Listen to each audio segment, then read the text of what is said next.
Ya, halo, selamat malam. Ketemu lagi di Gapi dan Berita setiap hari Kamis jam 9 malam hanya di Swasti TV. Disiarkan langsung dari enggak langsung sih, disiarkan dari Markas Swasti Yogyakarta, Indonesia. Di 10 hari terakhir di Ramadan ini tentunya sebelum kita berangkat itikaf, dengerin dulu nih Gapi dan Berita di jam 9 sampai nggak tahu jam berapa nih, tergantung obrolan dengan Bung Topik nantinya kan gitu ya.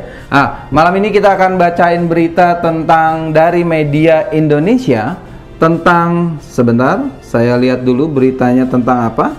Oke, berita dari media Indonesia dengan headline 5 fakta di balik kecantikan ikan gapi. Tentunya faktanya banyak banget, tapi yang dirangkum oleh media Indonesia ada 5 fakta. Jangan kemana-mana, kita akan kembali setelah yang satu ini. Theory of happiness. Swasti Farm has a simple way to create happiness. Sad in social media? Happiness at social media?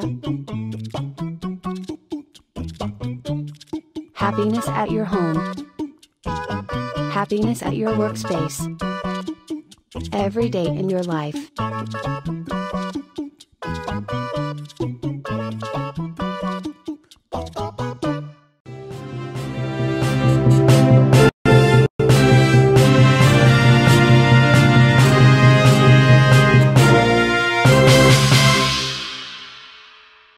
Iya, dia macam-macam aja. Kalau kemarin tuh dia nggak nongol dari bawah, nongol dari samping, sekarang dia muter belakang, atau dia balik belakang, hop, puter apa sih? Kalau beres-beres balik kanan, gerak.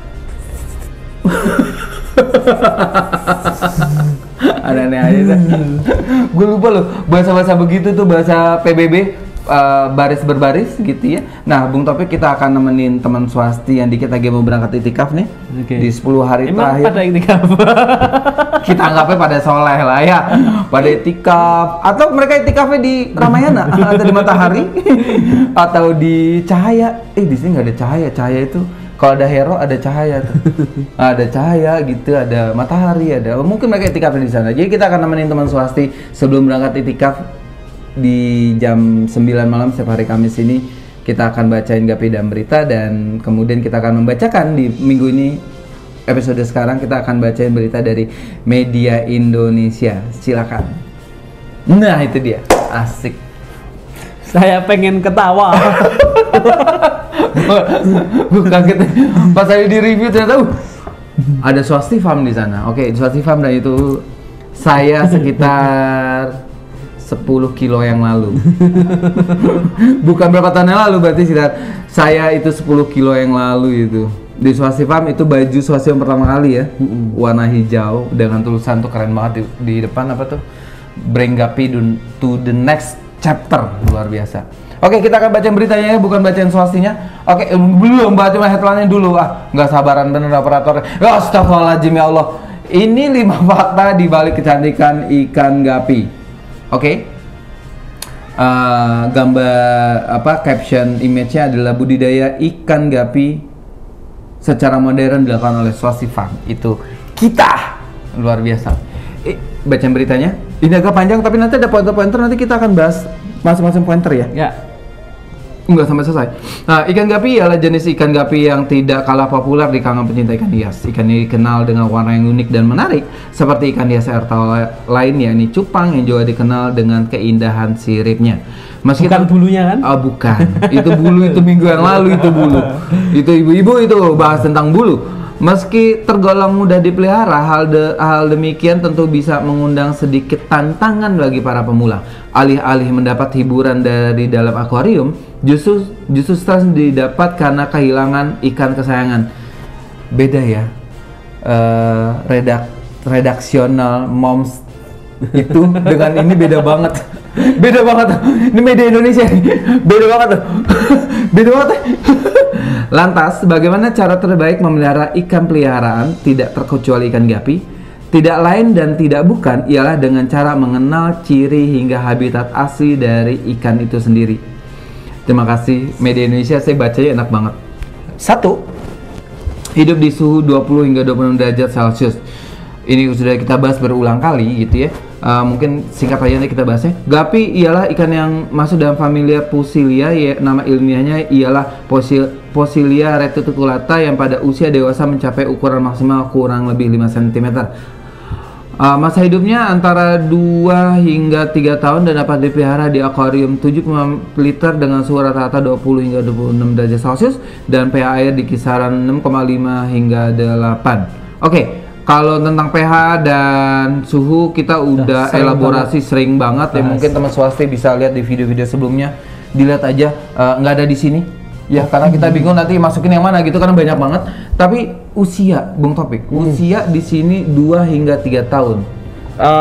Itu gimana ya? Kalau aku sih kalau 2 tahun pernah kita punya ikan sampai 2 tahun. Kalau yang 3 tahun belum pernah. Belum pernah? Saya sendiri, maksudnya pengalaman ya, pengalaman selama ini belum pernah ada yang sampai 3 tahun. 3 tahun dan itu 2 tahun itu juga effort banget peliharanya. Tua banget gitu ya. Iya, dan itu harus bener-bener Iya bener-bener banget, bener-bener dijaga banget itu nih ikannya. Makanya semakin tua itu semakin riskan lah, dia mudah nggak mau makan, stres dan lain-lain gitu. Rata-rata di usia berapa ya?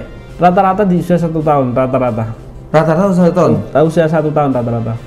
Jadi gapi itu kan produktifnya di usia 6 bulan. Iya. Nah nanti di usia 6 bulan sampai 8 bulan produktif, 9 bulan itu udah mulai menurun. Setahun biasanya sudah nggak produktif lagi. Untuk yang betina. Yang jantan di usia setahun sebenarnya masih oke. Santan, makin nyanten tuh. Iya, masih oke gitu. Cuma yang 1 tahun ini biasanya kalau untuk jenis ekor yang delta biasanya kepanjangan ekornya. Iya. Kalau pengen lebih lama lagi hidupnya dipotong aja. Kalau jenis yang SWOT sama short masih aman, nggak ada masalah. Oke, baik. Itu dia tentang pembahasan tentang usianya. Kemudian yang kedua adalah yang ditulis oleh media Indonesia. Kedua ada ikan yang damai. Meski dikenal sebagai ikan omnivora, ikan gapi pada dasar tidak memiliki sifat yang buas. Ia adalah ikan yang ramah dan mampu hidup secara sosial. Ia dapat berdampingan dengan ikan sejenis maupun ikan-ikan lainnya, akan tetapi sangat rawan diserang atau menjadi kudapan. Aduh, luar biasa media Indonesia. Enak banget bahasanya.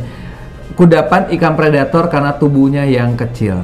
Nah, terkait dengan damai dan kemudian ikan gapi adalah ikan komunal, mungkin ini cukup membenarkan pengalaman selama ini, Bung Topik. Iya, jadi memang gapi tidak yang predator, ofensif gitu. Enggak gitu. Ya pernah kita bahas tentang kalau ngomongin gapi secara keseluruhan udah benar gitu. Cuma kalau nanti kita ngomongin betina lebih damai, nah itu udah pasti ada koreksi beda lagi. Nah ini kalau menurut saya secara keseluruhan gapi lebih damai iya. Iya betul. Tapi kalau nanti ngomongin per individu beda lagi nanti. Per masing-masing jenis kelamin. Jenis kelamin kayak gitu akan beda lagi. Itu beda lagi. Kenapa? Karena punya karakter yang beda-beda. Karakter yang berbeda-beda. Tapi secara keseluruhan itu benar. Itu benar. Oke, apalagi karena ikannya kecil, kemudian banyak juga yang kita sayangkan yang menjadi kalau ini kan bahasanya adalah khawatir menjadi kudapan ikan predator. Itu nggak sengaja gitu ya. Khawatir. Tapi kan ada orang yang menempatkan ikan gapi itu hanya sebagai kudapan kudapan ikan predator ya. Jangan deh gitu. Itu kalau dari kita ya. Iya, jadi memang ada etika ketika kita itu hidupnya di ikan gapi. Maksudnya kita pernah dikasih sumber rezeki melalui ikan gapi ya, jangan sampai kita menyia-nyiakan ikan gapi dengan cara dibunuh dengan cara seperti itu. Mungkin kalau memang itu ikan reject dan lain-lain, ada cara lain yang lebih elegan. Gue mau ngomong lebih manusiawi, nggak manusiawi juga sebenarnya. Oke, ketiga berasal dari Trinidad. Pemijahan ikan gapi hingga saat ini telah menghasilkan ratusan jenis baik di Brazil dan Venezuela, Karibia, Barbados, tidak terkecuali wilayah Asia termasuk Indonesia. Akan tapi ikan ini sebenarnya pertama kali diidentifikasi di Trinidad oleh seorang pendeta bernama Thomas Gapi. Bentuk fisik ikan gapi jantan dan betina pada dasarnya cukup berbeda. Ikan gapi jantan memiliki warna yang lebih cerah dari yang betina. Bentuk ekornya pun tidak kalah beragam, mulai dari yang pendek atau bulat hingga berbentuk V. Oke, mungkin ini double sword. Beberapa jenis ikan gapi bahkan memiliki ekor yang lebih panjang atau berukuran setengah dari panjang tubuhnya. Oke, kita akan bahas berasal dari Trinidad dan penemunya adalah Thomas Guppy, itu betul atau tidak? Kalau di artikel yang kita baca dan dia punya apa ya, itu kan ditemukan oleh Robert First Guppy, Oke, terus saya lupa namanya. Enggak, maksudnya ada beberapa versi juga. Penemu yang benar-benar penemu itu ada yang mengatakan ini Thomas Guppy ini, ada yang mengatakan yang satu itu hanya sebagai peneliti, kemudian mendokumentasikan Guppy-nya diawetkan gitu. Betul. Di tahun berapa itu. Nah itu mungkin kebenarannya mungkin kita bongkar secara ilmiah dan di penelitian lah, tidak mungkin di sini gitu, tapi betul. Kita anggap oke lah gitu. Yang saya garis bawahi ketika kita kan bulan Ramadan, ini pendeta aja menemukan Guppy. Ustadz kapan ini menemukan? Karena kan kebanyakan daerahnya mayoritas non Muslim di sana gitu. Saya coba ikan Guppy ditemukan di Arab Saudi, pasti yang nemuin Syekh di depannya tuh. Syekh Abu Bakar Al Guppy gitu. Kalau ditemuin di sana di Amerika gitu, di benua Amerika ya pasti kebanyakan kan non Muslim gitu. Kalau temu di di Arab Saudi, untung di sana ya. Kalau di Indonesia, Syekh Abu Bakar Al Guppy, kalau di Indonesia nanti kan biasanya Guppy ini kan nama orang kan. Kalau di Indonesia namanya Slamet, Pak Ijo itu kan repot nanti. Iya. Bahkan yang menemukan ikan dragon pun dari Indonesia dinamainnya bukan nama Indonesia. Iya, Kenapa nggak nama Indonesia waktu itu ya? Nggak kepikiran ya? Karena nggak laku. Oke, kita harus nemuin ikan Guppy, kita namain Indonesia aja, kita misalkan Selamat Fish. Karena bentuknya seperti Gunung Selamat. Oke, kalau ini kan disebutkan bahwa ratusan jenis. Kalau sepengetahuan Bung Topik, apakah ratusan atau ada ribuan jenis sebenarnya ikan Guppy yang ada di seluruh dunia? Di sini disebutkan di seluruh dunia soalnya. Ribuan dan mungkin sebagiannya belum teridentifikasi apa namanya dan macam-macam. Kadang muncul varian-varian yang mutasi, tapi karena kita menganggap itu tidak baik secara visual, fenotipnya, kadang dibuang begitu saja. Padahal itu kita anggap sebagai reject. Padahal itu adalah apa ya, kekayaan baru di jenis Guppy. Bisa jadi loh ya. Bisa jadi. Ketika dielaborasi, dimatengin secara fenotip, bisa jadi itu akan ketemu strain baru. Jadi yang ada sekarang mungkin teman-teman hafalin itu sekian ratus jenis ikan Guppy itu baru sebagian saja, belum semuanya. Dan akan berkembang terus. Itu dihafalin ya? Ya, ada yang ngapalin. Kalau jadi murid saya, jadi anak PKL di sini, ujiannya adalah ngapalin jenis Guppy. 50 harus hafal 50 anak yang PKL di sini harus hafal 50 jenis Guppy gitu. Untung gue bukan anak PKL. Wow, untung gue bukan anak PKL. Oke, baik. Terus kemudian adalah kita turun ke bawah lagi, kita udah selesai ya. Tentang tadi V tadi itu adalah double sword ya, kemungkinan besar ya. Terus kemudian keempat, kontroversial. Sejumlah toko atau penjual ikan peliharaan biasanya juga akan menyebut ikan Guppy yang mereka miliki langka atau unik. Varietas ini umumnya muncul dari hasil kawin silang atau jenis Guppy yang satu dengan yang lain. Akan tetapi keunikan ini justru mengundang kontroversi lantaran Guppy langka dan untuk memiliki kekebalan lemah dan masa hidup yang lebih pendek akibat kawin silang. Penghobi ikan hias yang sudah lama merawat ikan Guppy biasanya cenderung memberi saran untuk membeli ikan Guppy yang berasal dari ras utama atau berasal dari garis keturunan yang lebih mapan. Seperti apa? Apakah kemudian ketika dikawin silangkan kemudian ikan Guppy tersebut secara durabilitas ya, kekuatan itu jauh lebih lemah gitu ya? Enggak juga sebenarnya. Enggak semuanya. Justru ikan-ikan yang terlalu inbreed itu justru malah memiliki kematian yang biasa lebih cepat gitu loh. Kekuatan yang jauh lebih rentan gitu ya. Nah mungkin di sini kalau saran dari penjualnya kenapa harus beli ikan Guppy yang ras utama aja, mungkin karena jenis baru, tingkat kestabilannya itu paling bagus 70%.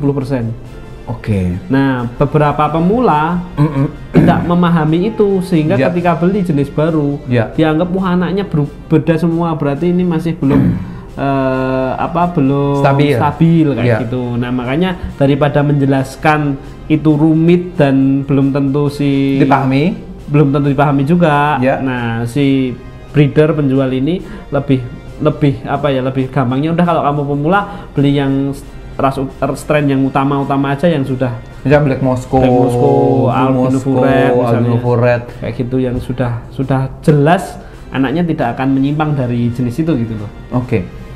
Pertanyaan orang awam nih. Nama ikan gapi yang lebih dari 3 kata itu yang udah ribet-ribet gitu. Kalau Black Moscow, Blue Moscow tuh gampang tuh namanya tuh. Ya udah ribet-ribet tuh biasa hasil kawin silang tuh. Misalkan MSSBG itu ribet banget tuh nama. Adalah yang lebih ribet lagi. Apa itu? Koi, snake skin, red tail, glassy belly, short body. Apaan? Itu hasil kawin silang gitu ya. Pasti hasil kawin. Kenapa? Gabungan dari bergabungan kemudian ketemu strain itu. Makanya ketika ketemu nama ikan gapi yang belibet itu bukan nama ikan, bukan maunya begitu, tapi karena ada proses kawin silang dan kemudian keluar strain itu, makanya dinamakan itu gitu. Itu luar biasa, itu menarik ikan gapi itu. Kan gitu ya? Iya. Itu mereka luar biasa. Oke, dan kemudian adalah itu untuk kontroversial kita sudah bacain terkait dengan kawin silang. Jadi sebenarnya nggak semuanya memiliki ketahanan tubuh yang rentan. Justru ada juga toh yang hasil kawin silang memiliki daya tahan tubuh yang baik. Oke, sebelum kita bahas yang aktif, tadi disebutkan bahwa untuk strain baru itu kemungkinannya hasilnya itu ada 70%. Maksudnya adalah, dibenerin kalau salah Bung Topik, maksudnya adalah kalau misalkan ikan gapi yang strain baru itu kawin, kemudian anggapnya misalkan ada anakannya 100, berarti yang dapat sesuai dengan strain itu hanya 70-nya, 30-nya enggak gitu ya, atau gimana? Iya, 30-nya itu tidak sama induknya. Bisa jadi seperti nenek moyangnya, bisa jadi menyimpang entah kemana, bisa jadi malah itu jenis baru lagi gitu loh. Karena kemunculan jenis baru itu ada berbagai macam caranya. Bisa karena persilangan, bisa karena mutasi, bisa karena tidak sengaja. Mukjizat itu. Iya. Kita beberapa kali ketemu sama orang yang dapetin ikan jenis baru, ada yang nggak sengaja loh. Termasuk nggak usah. Sebenarnya nggak sengaja. Nggak sengaja. Terus namanya jadi sengaja. Itu kayak ini kayak apa? Kayak orang kesandung, jatuh. Tapi gitu. paling banyak adalah mutasi. Paling banyak mutasi. Karena ada konsep di situ ya. Iya. Nggak, mutasi itu sebenarnya si ikan sendiri yang berubah sendiri. Yang berubah sendiri. Bermutasi sendiri. Tanpa ada konsep. Kalau kawin silang kan ada konsep itu. Kawin silang konsep. Itu campur tangan manusia. Tapi kalau mutasi itu tidak ada campur tangan manusia. Contoh ketika contoh nih ada beberapa jenis. Contoh metal snakeskin bluegrass MSSBG tadi. Dia mutasi jadi albino metal snakeskin bluegrass. Berubah jadi albino? Ada albino yang dasarnya mata hitam berubah jadi mata merah gitu? Tanpa persilangan apapun, karena mungkin kalau kita melakukan persilangan pasti itu motif macam-macam jadi berubah-ubah gak karuan. Nah, terus ada beberapa jenis, saya menemukan beberapa jenis ikan itu aslinya warna merah. Contoh albino snakeskin red tail. Tapi ada yang mutasi menjadi albino snakeskin blue tail. Mutasi tanpa kita melakukan persilangan. Permasalahannya kalau mutasi itu hanya keluar di jantan tok, ya udah selesai, nggak bisa diapa-apain. Kita harus menemukan mutasi itu di jantan dan betina. Agar kemudian kita bisa lanjutkan keturunannya. Nah itu pun belum tentu anaknya sama dengan itu, karena mutan ini belum tentu, kita nggak ngerti asal kamu jadi apa nanti gitu, karena dia mutan. Nggak bisa diperintah ya? Nggak bisa. Kalau nggak bisa takut-takutin juga gitu. Ya. Kalau gitu, disilang kan ada konsepnya, kalau mutan nggak bisa ada konsepnya. Tapi rata-rata banyak yang mutasi atau penyimpangan-penyimpangan gitu yang jadi jenis baru. Makanya banyak teman-teman yang misal beli strain-strain tertentu, kemudian ada yang berbeda. Jangan anggap langsung itu reject gitu loh. Bisa jadi dia karena mutan. Oke. Bisa jadi bermutasi gitu. Ya, mutasi, kemudian kamu ketemu yang betina juga mutasi, ya. Dapat, dicoba aja gitu loh. Siapa tahu itu memang rezekimu tiba-tiba jadi dan strain baru. Iya. Dan sah mengeklaim bahwa itu penemuanmu walaupun itu hasil mutasi dari si ikan itu. Kan rezekinya dia. Oh iya benar. Di farm dia gitu loh. Betul. Nah itu dia, bisa dicoba tuh. Makanya kontroversial. Nah di situ kontroversialnya adalah biasanya pemberian nama. Seperti contoh ada beberapa ikan yang bubble ice, kemudian ada bubble ice jika keluar balonnya, apakah itu bisa dimurnikan, apakah boleh nggak dikasih nama dan apa, itu jadi kontroversi. Contoh kasus kayak gitu.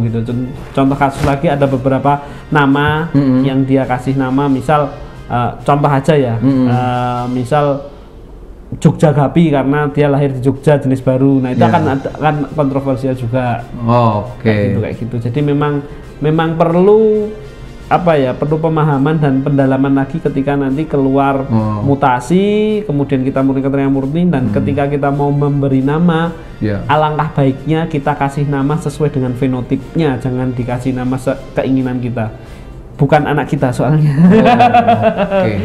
Misalkan ada Purple Jogja misalnya gitu, kan ada Black Moscow, Purple Jogja misalnya. Bisa, pasti kontroversi pasti. Orange Wedo Martani, Orange Kalasan, emang ayam doang Kalasan, Gapi ada Kalasan. Oke, lanjut.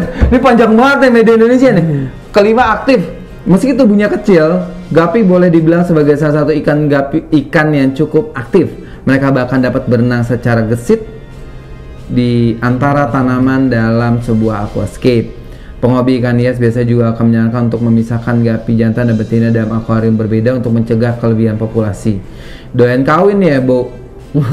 Terlebih jika gapi betina dapat menyimpan sperma sehingga dapat melahirkan beberapa generasi keturunan meski hanya mengalami satu kali pemijahan dari si jantan. Oke, kita nggak akan baca di bawahnya, tapi kita akan lihat aktifnya itu. Nah, kalau misalkan gapi itu digabung dengan sesama gapi, no problem. Aman-aman aja. Tapi kalau misalkan digabungkan dengan ikan yang lain yang bukan predator, itu kondisi harus seperti apa, Bung Topik? Jadi pemilihan ikan harus benar. Apalagi nanti kita masuk ke aquascape. Aquascape, pastikan aquascape-nya sudah jadi. Jangan habis planting langsung ditaruh gapi, ikannya mati pasti. Kan belum stabil ya? Iya, jadi kamu harus tahu aquascape-nya harus benar jadi dulu, lingkungannya jadi. Tandanya seperti apa? Tandanya airnya sudah bersih, kemudian tanamanmu sudah keluar daun baru. Kalau tanaman sudah keluar daun baru, artinya itu sudah lingkungan sudah jadi. Nah itu baru taruh ikan. Nah ikan yang cocok di aquascape, bener ikan yang gesit, makanya jangan pilih ikan-ikan yang ekor lebar. Kenapa? Karena ekor lebar itu nggak gesit. Jadi kalau mau pengen yang gesit, ya ekor-ekor short, rontel, speartail itu masih oke. Itu enak deh geraknya. Ya, itu masih oke. Warnanya juga menarik, lebih banyak menarik warna-warna yang ekor-ekor short sebenarnya kalau kita mengeksplor lagi. Kemudian ikan pendampingnya apa? Nah, kalau kamu main aquascape, ada gapinya, pendampingnya ya jenis-jenis tetra. Karena dia secara size hampir sama. Bahkan beberapa jenis misal glowfish pun bisa masuk ke situ karena yang ukurannya sama ya. Kalau ukurannya berbeda, udah saya mengintimidasi ya? Ya, di situ jenis-jenis tetra itu masih memungkinkan untuk dicampur sama gapi. Dan jangan kasih jenis-jenis eel atau belut-belutan karena belut itu semua predator, belut-belutan. Yang jenis-jenis belut, Pofire eel atau apalah, banyak banget jenis-jenis ikan belut. Itu. Kemudian kamu juga bisa mengkombinasikan dengan udang-udangan juga. Seperti red cherry, black coco dan lain-lain lah, jenis-jenis udang-udangan itu sangat cocok sekali. Gapinya cocok karena gapinya juga bisa memakan anak-anak udangnya. Kemudian jadi Artemia deh tuh ya. Juga udang ini juga bisa membersihkan lumut-lumut yang ada di aquascape gitu. Tuh sering ngeliat tuh di TikTok tuh dia tuh dia membersihkan lumutnya, makanya kan dia bisa makan pelet, bisa makan lumut. Gitu. Oke, menarik banget ya tentang pembahasan tentang ikan gapi yang diberitakan oleh media Indonesia. Kita naik ke atas boleh? Itu dia tentang ikan gapi yang diberikan oleh media Indonesia dengan tajuk headline-nya adalah Nah, ini 5 fakta di balik kecantikan ikan gapi. Oke, terima kasih pada Indonesia sudah memberitakan ikan gapi. Gue seperti mirroring gitu, tapi tampak belakang gitu kan. Oke, itu dia Gapi dan Berita pekan ini. Sampai ketemu lagi di pekan depan. Pekan depan berarti dikit lagi Lebaran. Nah, kita akan bahas apa di dekat-dekat lagi bulan Lebaran? Tentu saja tungguin aja Gapi dan Berita minggu depan. Oke, sampai jumpa. Ceplau.